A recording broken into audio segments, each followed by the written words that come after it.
Pourquoi l'entreprise est ici, à Parigny-sur-Bray, dans les arbres, ici, dans la campagne? Tout simplement parce que je suis né ici.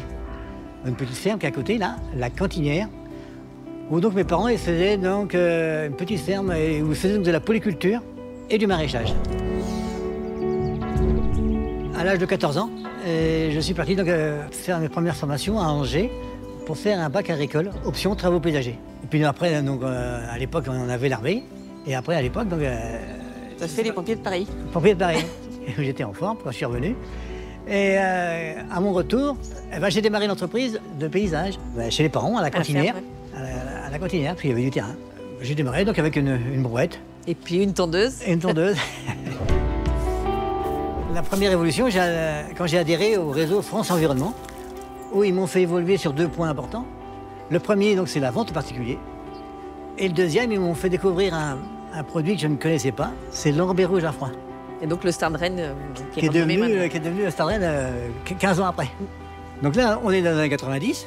Et là, donc, je faisais comme tous les paysagistes classiques, l'entretien, la création, les pelouses, de taille de haies, les clôtures, les portails. Et puis les piscines aussi. Ah, mais même les piscines, oui. Donc la bonne idée que j'ai eue, c'est de me dire, si on faisait des choses plus simples, si on s'était spécialisé dans les allées, les cours et les terrasses. Donc c'est là qu'est né le concept. 15 ans après. Quoi. Mais pendant 10 ans, on l'a fait évoluer tout seul. Donc de 95 à 2003, là, l'entreprise marchait bien. Mais donc là, on va arriver en 2003, où là, donc, la deuxième grosse évolution, c'est l'arrivée de Pauline sur le marché du travail. Moi, je voulais être décoratrice d'intérieur. Et je me souviens, à la maison, en discussion, qu'est-ce que tu veux faire? Et tu m'avais dit à l'époque, pourquoi pas, mais plutôt décoratrice d'extérieur. Pourquoi pas, oui. Et ça n'a pas été compliqué, tout de suite à adhérer. Suite à ça, à cette décision-là, je suis partie à Saint-Brieuc faire mon BTS aménagement paysager. Ensuite, après mon BTS, j'ai fait ma formation dessin assisté par ordinateur là dans le nord de la France. Et pendant ma formation, tu m'avais dit, il va peut-être falloir commencer à rentrer sur le marché du travail. Qu'est-ce que tu vas faire? Tu m'avais proposé de te rejoindre dans l'entreprise, mais à 20 ans, de travailler avec son père, ça ne m'avait pas fait rêver. Mais par contre, ce qui m'avait plu, c'était de créer mon entreprise. Tu m'avais dit, tu n'as qu'à faire la même chose que moi, mais dans le sud Mayenne. Ça m'a plu, parce que je n'avais pas l'impression que d'être chef d'entreprise, c'était si compliqué que ça. Quand on te voyait, on n'avait pas l'impression que tu avais acharné de travail. Ouais, parce que le fait de la spécialisation, c'était plus simple. Et donc l'objectif, c'était de démarrer le commerce en octobre 2002 et démarrer les chantiers en mars 2003. Donc je devais recruter les gars, recruter l'équipe et puis démarrer les chantiers. Donc ça n'a pas été une année facile, les difficultés oui, ça a été quand même assez dur, de recrutement et tout. Pas facile. Mais malgré tout, en fait, au bout d'1 an, ça a fonctionné. L'entreprise était bien démarrée. J'avais trouvé des clients, j'avais des chantiers qui étaient réussis, les clients satisfaits. Et donc, grâce à ça, en fait, grâce à mon démarrage, parce que pour être franchiseur, il faut avoir un site pilote, une entreprise qui marche bien, et puis l'avoir dupliqué une fois. Montrer que c'est possible de dupliquer l'entreprise pour pouvoir lancer un réseau. Et c'est suite à cette première année que ça t'a donné l'idée de lancer en franchise. Ben oui. Donc là, en 2004, donc, je suis allé au salon de la franchise, où j'ai rencontré des consultants qui m'ont aidé donc, sur les contrats et sur le concept. Et ensuite, donc, on a cherché des franchisés. Et donc, on a démarré 4 en 2005, 6 en 2006, et après 10 par an. Puis ça, tu l'as pas fait tout seul, tu l'as fait grâce à ta fidèle assistante, maman, qui t'a toujours aidé dans l'entreprise et qui t'a aidé à démarrer le réseau.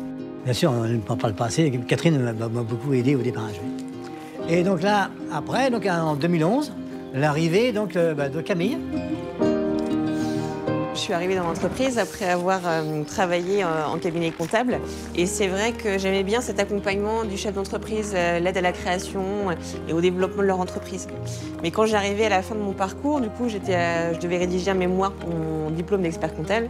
C'est là que tu m'as dit, peut-être que tu pourrais rejoindre l'entreprise. Et du coup, j'ai choisi le thème du mémoire de l'implantation d'un réseau de franchise à l'étranger. Et pour venir dans l'entreprise, pour m'occuper de la gestion administrative financière et du développement à l'export.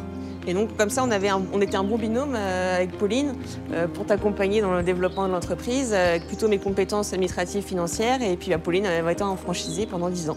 Et donc, c'est pour ça qu'on est arrivés ensemble. Moi, j'avais comme mission de m'occuper du recrutement, du développement des franchisés et puis de les former. À ce moment-là, on est en 2012. Donc, moi, je vends mon entreprise à Château-Gontier. Je reviens à la tête de réseau pour développer le réseau, continuer le développement. Donc, on a 80 entreprises à ce moment-là. En 2014, on passe la barre des 100 avec plus de 99% de réussite. Et donc c'est vrai qu'on va aussi mettre des services pour accompagner au mieux les franchisés, un service client performant, professionnel, des outils digitaux pour les aider dans leur quotidien, et aussi les produits. Et les produits, là, c'est là qu'on a aussi démarré la Véostar, les pavés la couture, et on a même démarré l'usine de fabrication.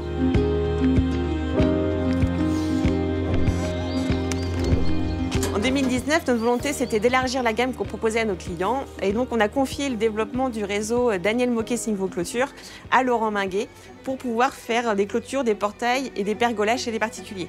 Et pour continuer cet élargissement de gamme, en 2022, on a demandé à Michael Rio de faire le développement Daniel Moquet Sigvo Jardin pour l'entretien et la création paysagère.